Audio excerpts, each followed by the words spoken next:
Assalamualaikum students, how are you?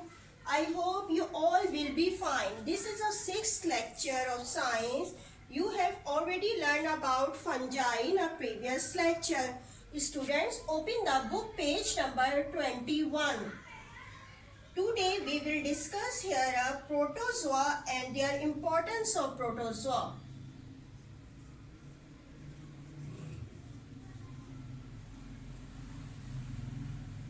Protozoa are basically a unicellular organism. Unicellular means they made up of only one cell and they can seen only by a microscope. यानी कि ये एक cell के बने होते हैं और इन्हें हम माइक्रोस्कोप से देखते हैं, नेकेड आई से नजर नहीं आते। और इसके अलावा इनकी एक और कैरेक्टरिस्टिक्स ये है कि ये इनमें ज्यादातर जो है फोटोसिंथेसिस के तरीके से अपनी ये फूड नहीं बना सकते। ठीक है, कुछ में होती है ये प्रॉपर्टी, लेकिन ज्यादातर जो है मुख्तलिफ तरीके से अपनी फूड लेते हैं। इसके अलावा ये क्या करते हैं, ये ज्यादातर कैसे होते हैं, एरोबिक होते हैं। एरोबिक मीन्स क्या होता है, ये फ्री जो आपको ऑक्सीजन मिले, जैसे आप जो है एटमॉस्फेयर से डायरेक्ट जो है एयर ले रहे हैं, बिल्कुल इसी तरह ये प्रोटोजोआ भी एरोबिक होते हैं जो कि डायरेक्ट जो है वो एयर ले रहे होते हैं एटमॉस्फेयर से। ठीक है, लेकिन इनमें कुछ ऐसे भी होते हैं जो कि क्या होते हैं, एनएरोबिक होते हैं।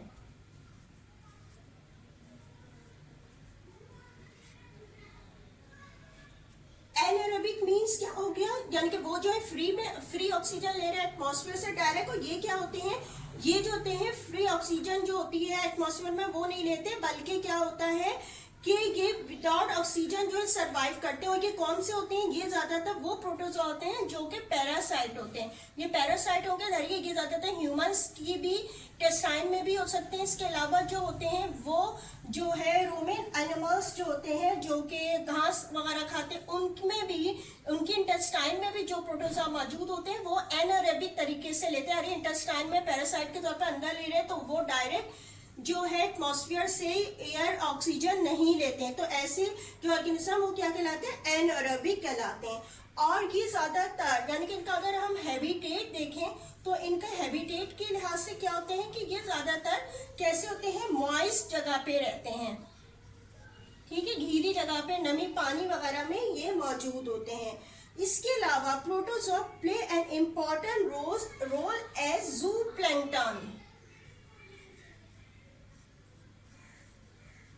जूप्लैंक्टन, ठीक है। अब ये जूप्लैंक्टन क्या है, ये जूप्लैंक्टन वर्ड जो है ड्राइव हुआ है फ्रॉम द ग्रीक वर्ड से। ठीक है, ग्रीक वर्ड से बना है जू। जून मीन्स होता है एनिमल्स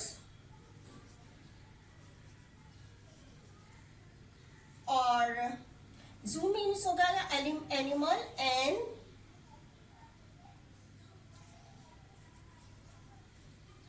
प्लैंक्टोस।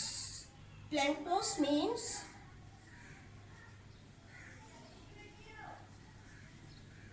वंडर, और इसको हम कहते हैं ड्रिफ्टर। वंडर और ड्रिफ्टर मीन्स क्या होते हैं, यानी कि ऐसा कोई भी ऑर्गेनिज्म जो कि है ट्रैवलिंग कर रहा हो एक जगह से दूसरी जगह मुसलसल और इसका कोई परमानेंट होम मौजूद ना हो।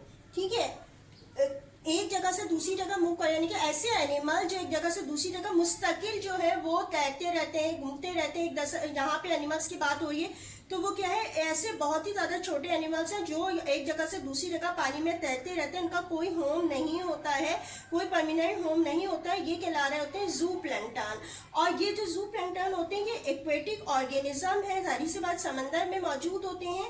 और ये क्या होते हैं, ये बेस होते हैं किसी भी फूड चेन के और या फूड वेब के। आपको पता है आगे जो आगे चल के आएगा फूड चेन या फूड वेब, या उसके बारे में आप पहले प्रीवियस क्लास में भी पढ़ चुके होंगे कि किस तरह जो होते हैं न्यूट्रॉन एक से दूसरे में जाते हैं, तो ये उसमें बहुत अहम रोल अदा करते हैं। ठीक है, अब अगर हम इसका साइज देखें या शेप देखें किसकी, प्रोटोजोआ की,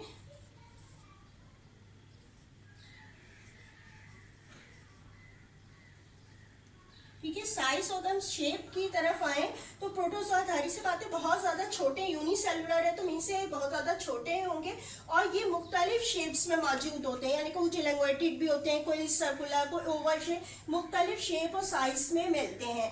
और ये ज्यादातर कैसे होते हैं, आपको पहले भी बताया इस तरीके से कि ये क्या होते हैं, अपनी फूड खुद प्रिपेयर नहीं करते हैं, तो ये कैसे होंगे, ज्यादातर कैसे होंगे, हीट्रोट्रॉपिक होते हैं।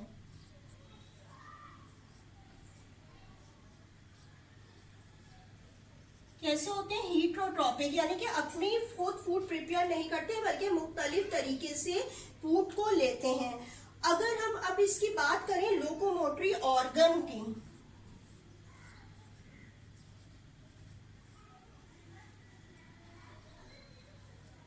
लोकोमोटरी ऑर्गन क्या होता है, जिसकी मदद से ये मूव करते हैं। कौन, प्रोटोजोआ की बात हो रही है, जाहिर बात है। तो प्रोटोजोआ किस तरह मूव करते हैं, इनकी बॉडी में क्या चीज मौजूद होती है, इसकी बॉडी में जो है मुख्तलिफ किस्म की सीलिया, फ्लैजिला या सीडोपोडिया होते हैं। ठीक है, ये क्या है, लोकोमोटरी ऑर्गन है। अब ये कैसे होते हैं अभी मैं आपको बता रही हूँ डायग्राम से। अच्छा, ये जो सारे लिखे हैं ये क्या चीज थी, ये प्रोटोजोआ के कैरेक्टरिस्टिक्स हैं जो कि मैंने आपको बताए। ठीक है, अब हम जो है ये बताने जा रहे हैं कि अभी जो आपको बताया कि सीलिया, फ्लैजिला जो लोकोमोटरी ऑर्गन है ये बेसिकली कैसे होते हैं। ठीक है, इनकी बॉडी में ये इनका कैसे होते हैं, किस तरीके से ये मूव करते हैं। तो इसके अगर हम प्रोटोजोआ के लोकोमोटरी ऑर्गन को देखें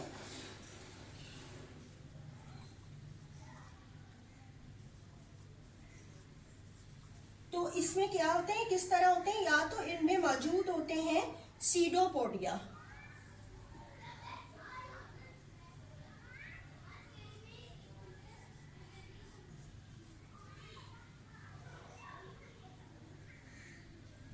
सीडोपोडिया। ठीक है, इसमें जो सीडोपोडिया, इसका पी साइलेंट रहता है, इसको नहीं पढ़ते, यहां से पढ़ेंगे सीडोपोडिया। अब ये जो प्रोटोजोआ है यानी कि इसकी एग्जाम्पल जो है वो अमीबा होती है और इसमें क्या मौजूद होते हैं, सीडोपोडिया मौजूद होते हैं जिससे मूव करते हैं। ठीक है, ये प्रोटोजोआ की एक एग्जाम्पल है अमीबा। उसमें कैसे होता है, यानी कि इसकी बॉडी जो होती है वो कैसी होती है, इरेगुलर शेप होती है। ठीक है, इरेगुलर शेप होती है, इसकी कोई खास शेप नहीं होती। उसके अंदर है न्यूक्लियस और फूड वैक्यूल्स वगैरह सब मौजूद होते हैं। फूड वैक्यूल है, कॉन्ट्रेक्टाइल वैक्यूल मौजूद होता है और इसमें क्या मौजूद होता है, ये प्रोटोप्लाज्म जो होता है, एक्टोप्लाज्म, एंडोप्लाज्म, ये सब मौजूद होता है। लेकिन यहाँ पे मैं क्या समझाने जा रही हूँ आपको, सीडोपोडिया। सीडोपोडिया के ये फिंगर लाइक प्रोजेक्शन जो नजर आ रही है, यानी कि क्या होता है, जब ये मूव करता है तो ये आगे की तरफ बढ़ते हैं तो इसकी बॉडी पूरी की पूरी आगे की तरफ हो जाती है। ठीक है, इस ये जो यानी कि ये जो सारे हैं ये जो बने हुए हैं ये चीज कहला रही होती है इसके सीडोपोडिया।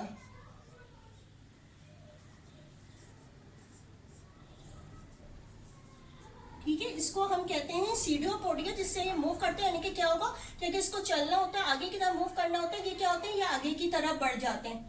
ठीक है, तो ये जो पूरी की पूरी बॉडी भी जो है वो आगे की तरफ हो जाएगी, सारे अंदर के जो न्यूक्लियस वगैरह सब आगे तरफ इस तरह ये चलता है। यानी कि जो फिंगर लाइक प्रोजेक्शन है जिससे ये मूव करता है, इसके लोकोमोटरी ऑर्गन है। और ये किसकी एग्जाम्पल मैंने बताई है, ये अमीबा है। अमीबा क्या है, एग्जाम्पल है, किसकी एग्जाम्पल है, प्रोटोजोआ की। धरी प्रोटोजोआ का एक पूरा एक ग्रुप है। ठीक है, उसकी कैरेक्टरिस्टिक्स मैंने आपको बताया। अब ये क्या है, उसकी एग्जाम्पल है अमीबा, जिसमें कि क्या लोकोमोटरी ऑर्गन होते हैं, सीडोपोडिया होते हैं। इसी तरह अगर हम देखें एक और जो होता है, एक और इसकी एग्जाम्पल है जिससे आपको पता चलेगा, ये तो सीडोपोडिया हो गए जो कि फिंगर लाइक प्रोजेक्शन थे। अब आते हैं फ्लैजिला, ये भी इसका क्या है, लोकोमोटरी ऑर्गन है। ठीक है, अब फ्लैजिला किसमें होते हैं, यूग्लिना में। अब यूग्लिना की शेप कैसी होती है, कुछ इस तरह से। ठीक है, इसमें भी न्यूक्लियस वगैरह मौजूद होता है। ये जो होते हैं ये फ्लैजिला होता है।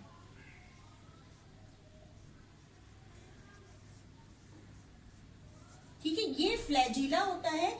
और ये किसकी एग्जाम्पल, किसकी एग्जाम्पल कौन सी है, यूग्लिना। ठीक है, यूग्लिना किसकी एग्जाम्पल है? प्रोटोजोआ की एग्जाम्पल यूग्लिना है।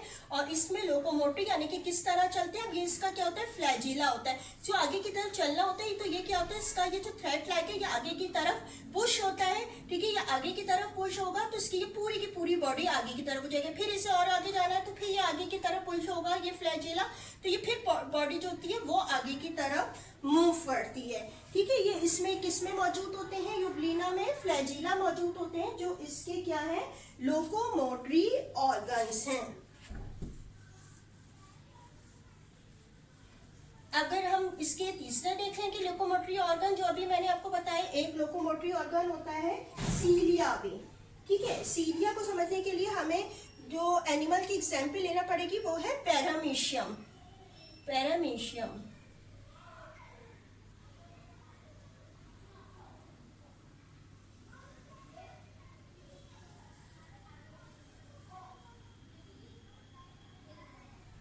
पैरामीशियम इस तरह सोल लाइक, जैसे आपके शूज का शोल होता है ना, इस तरह का होता है। इसमें भी मुख्तलिफ किस्म के न्यूक्लियस और मेगा न्यूक्लियस, माइक्रो न्यूक्लियस और प्रोटेक्टाइव वैक्यूल्स वगैरह बहुत सी चीज़ें मौजूद होती है। लेकिन अभी मैं क्या बताना जा रही हूँ आपको कि इसकी लोकोमोटरी, ये क्या होते हैं, हेयर लाइक होते हैं, बहुत ही बारीक बारीक से पूरी बॉडी में मौजूद होते हैं। ठीक है, हेयर लाइक बहुत ही छोटे छोटे से मौजूद होते हैं। उसमें तो आपने देखा था जैसे एक होता है या फिंगर लाइक है, लेकिन इसमें क्या होते हैं, पूरी छोटे छोटे से ये हेयर लाइक प्रोजेक्शन मौजूद होती है, जो कि क्या कहलाती है, सीलिया कहलाती है। ठीक है, इसकी मदद से जो है ये पानी में मूव करता है। ठीक है, ये किसकी डायग्राम मैंने बनाई है आपकी, ये की बताइए पैरामीशियम। ठीक है, ये पैरामीशियम है, यानी कि ये एग्जाम्पल है किसकी, प्रोटोजोआ की एग्जाम्पल है। और ये जो लोकोमोटरी ऑर्गन आपको नजर आ रहे हैं तो क्या कहते हैं, सीलिया। ठीक है, हमने कौन कौन से लोकोमोटरी ऑर्गन अभी देख लिए हैं, सीडोपोडिया देखा, ठीक है, लोकोमोटरी ऑर्गन है जिससे मूव करते हैं प्रोटोजोआ। सीलिया देखे, फ्लैजिला देखे। ठीक है, यानी कि मुख्तलिफ तरीके से लोकोमोटरी है, यानी कि एक जगह से दूसरी जगह जाने के लिए इनमें मौजूद होते हैं लोकोमोटरी ऑर्गन, जैसे कि सीलिया पैरामीशियम में मौजूद है, फ्लैजिला यूग्लिना में हमने देखा था, और इस तरह के सीडोपोडिया जो अमीबा में देखा। ठीक है, ये हम किसकी बात कर रहे हैं, ये सारी एग्जाम्पल्स हैं इसकी, पैरामीशियम, अमीबा, और इसके अलावा इसकी एग्जाम्पल मैंने आपको बताई यूग्लिना। अगर इसकी और एग्जाम्पल हम देखें, किसकी, प्रोटोजोआ की हम एग्जाम्पल्स देखें तो इनमें और भी बहुत सारी आपको मिलेंगी। जैसे एक और एग्जाम्पल होती है and amoeba.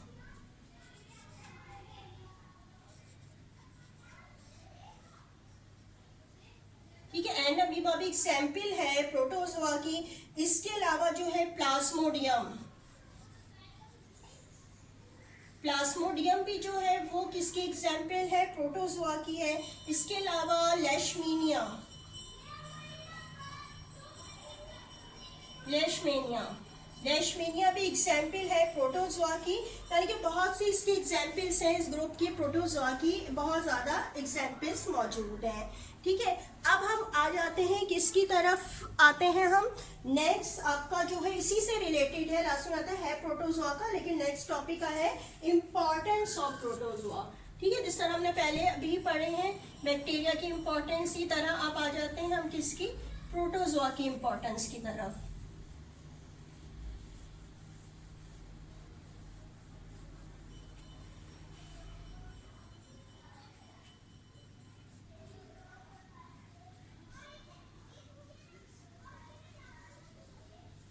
Importance of protozoa।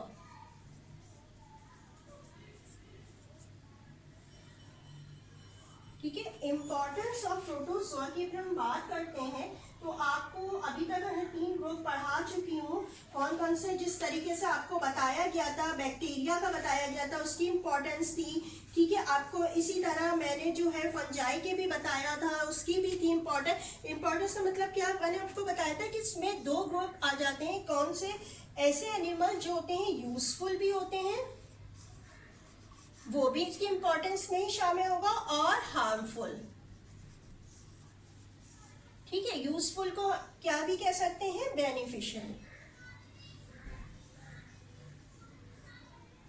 ठीक है, अब हम इसकी बात करते हैं बेनिफिशियल प्रोटोजोआ की कि यहाँ पे किस तरीके से ये यूजफुल है। ठीक है, सबसे पहले कि हमारे लिए किस तरह यूजफुल है ये प्रोटोजोआ, कि सबसे पहले क्या कर रहे होते हैं, इनकी यूजफुलनेस से देखें कि सॉइल फर्टिलिटी,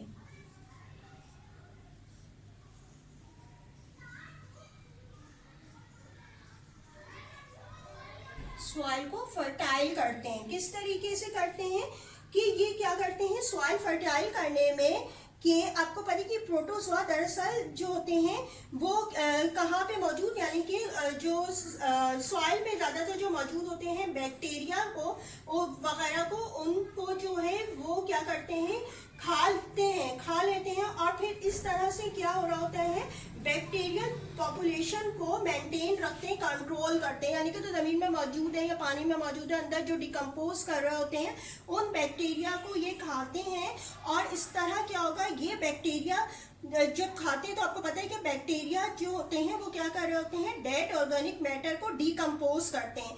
तो प्रोटोजोआ के जब एक्सक्रीट करेगा, जब उसने बैक्टीरिया वगैरह खाए हुए हैं तो वो क्या करेगा, जब एक्सक्रीट कर रहा होता है तो इसमें भी नाइट्रोजन और फास्फोरस जो होता है वो किस फॉर्म में, अमोनिया की फॉर्म में मौजूद होता है, और इसके अलावा फॉस्फेट की फॉर्म में भी मौजूद होता है। यानी कि अमीबा जब एक्सक्रीट कर रहा होता है, यानी कि मुख्तलिफ किस्म की फूड है खाता है, और जब एक्सक्रीट करता है तो अब उसमें जब खाई उसमें नाइट्रोजन और फास्फोरस वगैरह को खाया, अब उसकी बॉडी में गए तो ये किस फॉर्म में, यानी कि ये किस फॉर्म में, अमोनिया और फॉस्फेट की फॉर्म में जो होते हैं वो जो है एक्सक्रीट हो रहे होते हैं। और ये एक्सक्रीट होने के बाद ये जो सिक्रेशन होती है वो सॉइल में शामिल हो जाती है। यानी कि क्या, कौन सी चीजें, जैसे कि अमोनिया है,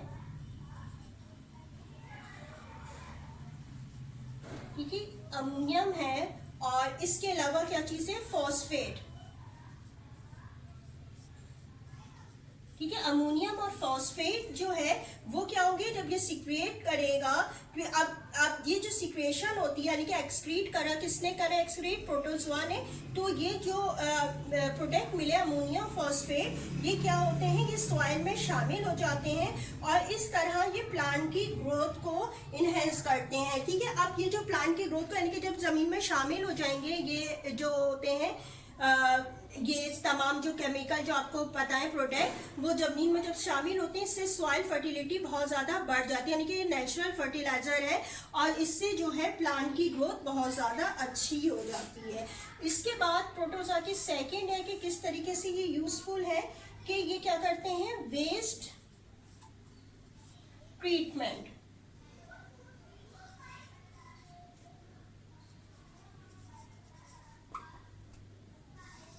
ठीक है, ये वेस्ट ट्रीटमेंट में मदद करते हैं। अब ये किस तरह करते हैं कि protozoa play important role in the waste water treatment processes.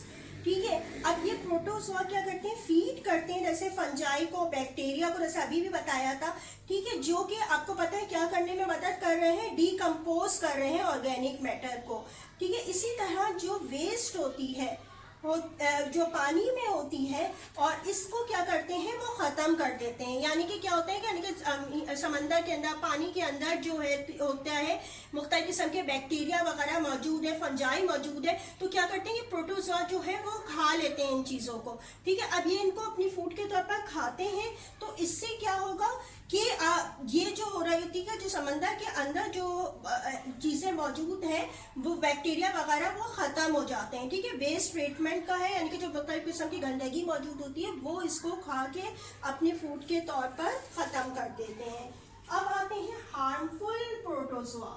ठीक है, अभी तो ये यूजफुल प्रोटोजोआ थे कि किस तरह हमारी मदद कर रहे हैं ताकि प्लांट की ग्रोथ के लिए ये मुख्तलिफ किस्म के फर्टिलाइजर बना रहे हैं, उनकी मदद कर रहे हैं। अब हम आ जाते हैं कौन सी टॉपिक पे, इसका सेकंड, हार्मफुल प्रोटोजोआ। ज्यादातर प्रोटोजोआ कैसे होते हैं, पैरासाइटिक होते हैं। ठीक है, अब हम किसकी बात कर रहे हैं, हार्मफुल की, तो क्या होते हैं, ये पैरासाइटिक होते हैं। पैरासाइटिक होते हैं यानी कि ये दूसरे ऑर्गेनिज्म की बॉडी में रहते हैं और उसको हार्म हार्मफुल इफेक्ट पैदा करती है, यानी कि उनको नुकसान पहुंचा रहे होते हैं, ठीक है। अब इसकी जाहिर बात है हार्मफुल इफेक्ट, यानी कि प्रोटोजोआ जब दूसरे ऑर्गेनिज्म में रहते हैं और उसको नुकसान पहुंचाते हैं, अब तो वो ऐसे प्रोटोजोआ को कहते हैं पैरासिटिक प्रोटोजोआ, ठीक है। अब ये जो पैरासिटिक प्रोटोजोआ होते हैं ये मुख्तलिफ किस्म की डिजीज कॉज करते हैं, मुख्तलिफ किस्म की डिजीजेस कॉज करते हैं, जैसे कि आपने हम सुना होगा कि ये एक जो होती है मलेरिया की डिजीज, ठीक है, ठीक है। मलेरिया की जो डिजीज होती है बेसिकली होती क्या है कि मलेरिया जो होता है आपको पता है मॉस्किटो की बाइट करने से होता है, मॉस्किटो के काटने से होता है। तो मॉस्किटो जब काटता है तो उसकी बॉडी में कौन सा प्रोटोजोआ मौजूद होता है, प्लाज्मोडियम,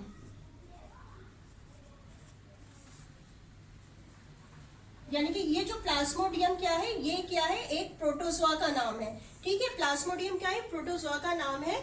ये मॉस्किटो की बॉडी में मौजूद होता है। अब जो भी किसी हेल्दी पर्सन को काटता है तो ये उसमें ट्रांसफर हो जाता है और उसे मलेरिया की डिजीज होती है, ठीक है। यानी कि प्रोटोजोआ इस तरह डिजीज फैला रहा है और हार्मफुल है। इसके अलावा ठीक है, दूसरा पैरासाइट जो है वो कौन सा है, जियार्डिया, ठीक है। ये भी एक प्रोटोजोआ है और ये क्या होता है, एज अ पैरासाइट होता है, ठीक है। ये कॉज करता है जो डिजीज जियार्डियासिस कहलाती है,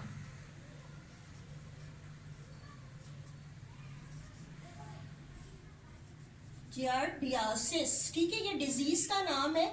जो जियार्डियासिस डिजीज होती है ये कैसी डिजीज होती है, ज्यादातर इम्प्योर वाटर पीने से होती है, जिससे अगर कोई पी ले अगर ऐसा पानी जिसमें जियार्डिया के ये प्रोटोजोआ की एग्जाम्पल है एक जियार्डिया, और ये क्या होते हैं कि अगर कोई ऐसा पानी पी ले जिसमें यह मौजूद हो तो उससे क्या होता है, इसके इंटेस्टाइन में इन्फेक्शन हो जाता है, ठीक है। उससे डायरिया हो जाता है, उसके मुख्तलिफ जो होते हैं जो पेट के अमराज होते हैं वो उसमें हो जाते हैं, यानी कि ये जो होता है वो क्या करता है, डिजीज को कॉज करता है। किसकी बात हो रही है, ये जियार्डिया की बात हो रही है जो प्रोटोजोआ की एक एग्जाम्पल है। यानी कि मैंने आपको पहले क्या बताया इंपॉर्टेंस ऑफ प्रोटोजोआ में, यूजफुल में कि सॉइल फर्टिलिटी बढ़ाता है, वेस्ट ट्रीटमेंट करता है, और इसके बाद आ गई थी कि किस पे हार्मफुल प्रोटोजोआ क्या है, यानी कि प्रोटोजोआ होते हैं ज्यादातर पैरासिटिक होते हैं और जो होते हैं डिजीज क्रिएट कर रहे होते हैं, डिजीज कॉज करते हैं, जिससे जो कि ज्यादातर ह्यूमन में होती है, उनके इंटेस्टाइन में पहुंच जाए तो ये डिजीज कॉज करते हैं। और ज्यादातर जो होते हैं जियार्डिया ही और एंट अमीबा हिस्टोलाइटिका है वो भी जो है वो हार्मफुल होता है। और ये इनके जो होते हैं बाद एग्स भी होते हैं जो कि फूड में शामिल हो जाएं और अगर बॉडी में चले जाएं तो वहाँ पे ये बढ़ जाते हैं और वहाँ पे जो नुकसान पहुँचा रहे होते हैं। These are the different pictures of protozoa. Amoeba is example of protozoa. ये आप पिक्चर देख रहे हैं अमीबा की, आप देख रहे होंगे इरेगुलर शेप होता है और इसके सीडोपोडिया भी क्लियर नज़र आ रहे हैं, ठीक है। इसी तरीके से ये पैरामीशियम की पिक्चर है जो कि ये भी जो है बिलोंग करते किससे, प्रोटोजोआ ग्रुप से, ठीक है। इसके आप सीलिया देख रहे होंगे, हेयर लाइक प्रोजेक्शन आपको नज़र आ रहे हैं, छोटे छोटे हेयर लाइक जिसकी मदद से ये मूव करता है। इसके बाद अनदर एग्जाम्पल इस यूग्लिना भी जो है प्रोटोजोआ की फैमिली का है और इसमें आप देखिए फैट लाइक स्ट्रक्चर जो नज़र आ रहा है, इतने लंबा सा एक ये फ्लैजिला है जिसकी मदद से ये मूव करता है। उसके अलावा और जो एग्जाम्पल्स हैं ये जियार्डिया है, ये भी क्या है, प्रोटोजोआ की एग्जाम्पल है, ठीक है। ये भी जो है मुख्तलिफ डिजीज़ कॉज कर रहा होता है। और इसी तरीके से ये प्लाज्मोडियम है जो कि क्या मॉस्किटो की बॉडी में होता है और जिससे मलेरिया की जो डिजीज़ होती है, ठीक है। ये वो प्लाज्मोडियम है जो कि मॉस्किटो की बॉडी में होता है, ये भी प्रोटोजोआ का ही मेंबर है। इसके अलावा ये लेशमीनिया आप देख रहे होंगे, ये भी क्या है, ये भी प्रोटोजोआ से ही इसका ताल्लुक़ है, ठीक है। इसकी जो है पिक्चर आप यहाँ शो हो रही है। इसके बाद ये जो है ये एंट अमीबा है हिस्टोलाइटिका, इसका पूरा नाम है, और ये भी क्या है, प्रोटोजोआ से ही रिलेटेड है, ये मुख्तलिफ डिजीज़ कॉज करता है। क्लास 8 अपना होमवर्क देख लीजिए कि होमवर्क क्या है आपका। क्वेश्चन 9 तक मैं आपको जो है वो पहले समझा चुकी हूँ, बता चुकी हूँ, दिखाए भी थे क्वेश्चन, ठीक है, वो आपने कर लिए होंगे। आज जो है आपका होमवर्क हो क्या है क्वेश्चन नंबर 10 से, डिफाइन एंटीबायोटिक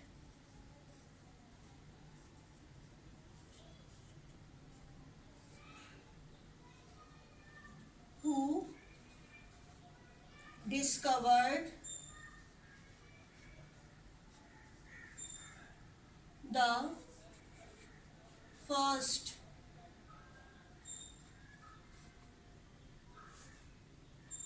एंटीबायोटिक। ठीक है, ये आपका क्वेश्चन जो है दो हिस्सों में है, यानी कि डेफिनेशन पहले लिखनी है डिफाइन एंटीबायोटिक की, और अच्छा, और इसके बाद ये who discovered the first antibiotic, किसने डिस्कवर्ड की थी सबसे पहली एंटीबायोटिक। अच्छा, ये क्वेश्चन का आंसर आप अपने खुद से लिखेंगे। ठीक है, मैं इसका आंसर आपको नहीं बताऊंगी, ये आपने प्रीवियस लेक्चर में मैंने आपको समझाया था एंटीबायोटिक होती क्या है और किसने सबसे पहले डिस्कवर्ड की थी। ठीक है, आप खुद अपनी बुक में सर्च कीजिएगा, इसका पूरे क्वेश्चन नंबर 10 का आंसर ये आपने खुद लिखना है, बुक में ही मौजूद है। डेफिनेशन आप देखेंगे उसमें भी आपको मिल जाएगी एंटीबायोटिक की, और किसने डिस्कवर्ड की थी ये भी जो है वो आपको मिल जाएगा। लेकिन यही बात है कि आपने देखना है, पढ़ना है बुक को। ठीक है, क्वेश्चन नंबर 10 आप खुद करेंगे। इसके बाद है question number 11,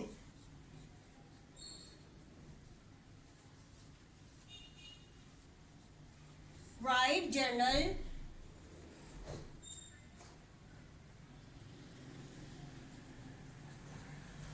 characteristics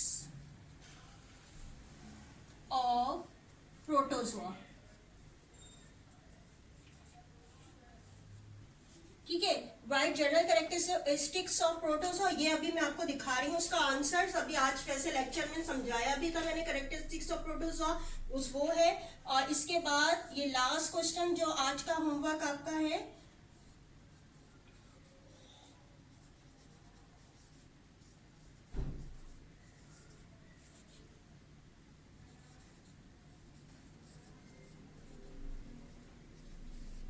draw and label a diagram of amoeba।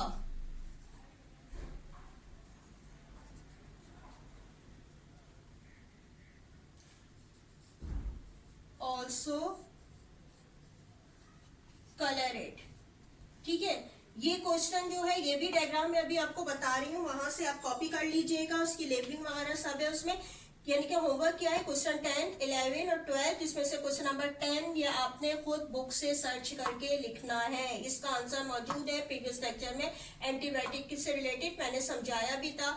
आज जो मैंने करवाया उसी से रिलेटेड जो क्वेश्चन है, इसका आंसर मैं भी दिखा रही हूँ आपको। और इसके अलावा जो है आपकी डायग्राम जो मैंने आपको दी है अमीबा की डायग्राम बनाने की, इसकी भी जो है मैं आपको अभी पिक्चर क्लास 8 अब रिटर्न में होमवर्क इसका आंसर मैं बता रही हूँ वो देख लें। क्वेश्चन नंबर 10 मैं बार बार समझा रही हूँ, वो खुद करना एंटीबायोटिक का, आपको बुक से मिल जाएगा, बहुत इजी है, कोई प्रॉब्लम नहीं होगी।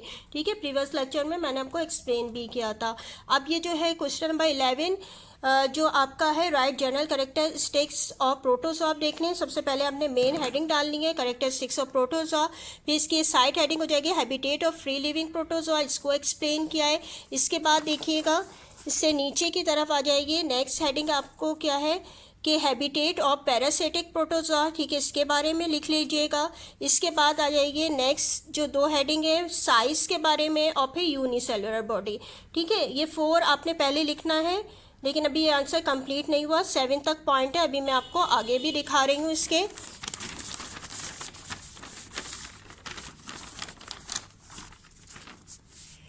ये देखिएगा नंबर 4 तक वो गए थे, फिर स्ट्रक्चर की, इसको 2 में डिवाइड किया, साइटोप्लाज्म और वैक्यूल, इसके बारे में लिखेंगे। फिर लाइफ प्रोसेस है नंबर 6 हेडिंग, इसको लिखिएगा। इसके बाद 7 में एग्जाम्पल्स दी गई हैं। ठीक है, फ्री लिविंग अलग है और जो पैरासाइट्स वाले हैं वो उनके एग्जाम्पल्स अलग हैं, ये कॉपी कर लीजिएगा। ये आपका क्वेश्चन कौन सा कंप्लीट हो जाएगा, क्वेश्चन नंबर 11 जो है कंप्लीट होगा। ठीक है, 10 भी हो गया, 11 भी हो गया। अब जो है यानी कि 10 खुद करना है, 11 मैंने यहाँ पे बता दिया। अब रह गया है 12 में देखिएगा आपको ये डायग्राम ड्रॉ करनी है। कौन सी डायग्राम है, ये देखिए, ये अमीबा की। आपको इसी तरीके से बनाना है। इरेगुलर शेप का होता है, कोई ख़ास शेप नहीं, लेकिन फिर भी इसकी इस तरह नज़र आए, ठीक है। थोड़ी सी हो भी सकती है इधर उधर, एज इट इज़ ना हो, लेकिन फिर भी इसका एक शेप है जो कि इस तरह से आपको दिखना चाहिए अमीबा। न्यूक्लियस जो है इसकी लेबलिंग कीजिएगा इसी तरीके। बीच वाला पोर्शन है एक्टोप्लाज्म कौन सा है आप देखिएगा, इस लाइन के बाद मैंने खाली जगह को छोड़ी है वाइट, ठीक है, फिर येलो कलर है, तो जो जगह है यानी कि पूरे ये जो जगह मौजूद है ये एक्टोप्लाज्म का हिस्सा कहलाता है, इसको लेबल कीजिए। एंडोप्लाज्म ये जो येलो कलर मैंने किया है डॉटेड जो है पूरा हिस्सा, ये एंडोप्लाज्म है। सीडोपोडा क्या होते हैं, जिसकी मदद से मूव करता है, लोकोमोटरी ऑर्गन है। फूड वैक्यूल है, ठीक है, इसमें फूड्स मौजूद होती है। कॉन्टेक्टाइल वैक्यूल जिसमें वाटर और मिनरल्स वगैरह इसके मौजूद होते हैं। इसको आप इस तरह ड्रॉ कीजिएगा, कलर कर दीजिएगा और इसके बाद इसकी हेडिंग डाल दीजिएगा, ठीक है। ये डायग्राम आपने ड्रॉ करनी है। क्वेश्चन 12 यानी कि आज तक का होमवर्क क्या था, 10, 11 एंड 12 जो आप कंप्लीट कर लीजिएगा, ठीक है। आपको I hope you will be understand the lecture and also homework. Remaining chapter will be explained in the next class. Thank you and Allah Hafiz.